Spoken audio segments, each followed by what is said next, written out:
मित्रांनो नमस्कार. तर आजच्या भागामध्ये आपल्याला असं दिसतंय की राणीचा हात मशीनमध्ये जाता जाता राहिला.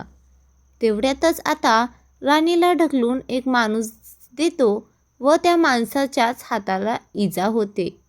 आता इंद्रा व राणी घरी पोहोचतात.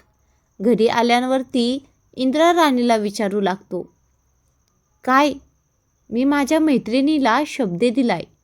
हे हात धरूनच तिला मी शब्द दिलाय की मी तिची आयुष्यभर नेहमी काळजी घेईल. आज तुझा हाताला जर काही दुखापत झाली असती तर? राणी बोलते, अहो सर, व्हायची असती ना तर ती कशी पण झाली असती. काळजी करू नका तुम्ही. देवाने जे आपल्या पुढे घडवायचं ठरवलंय ते देव घडवणारच. आता इंद्रा बोलतो, पण मी तुला वचन दिलंय राणी.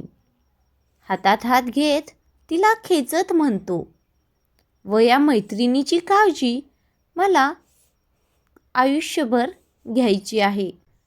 राणी, मी तुझी काळजी घ्यायचं ठरवतोय आणि तू माझ्याकडे दुर्लक्ष करत आहेस. तू मला समजूनच घेत नाहीये. इंद्रा थोडा भावूक होतो. आता राणीही थोडी शांतपणे त्याचं ऐकू लागते. तुला काही झालं असतं तर माझं काय झालं असतं? इंद्रा व राणीचं मैत्रीचं रूपांतर प्रेमात होईल का? हे पाहण्यासाठी चॅनलला सबस्क्राईब नक्की करा.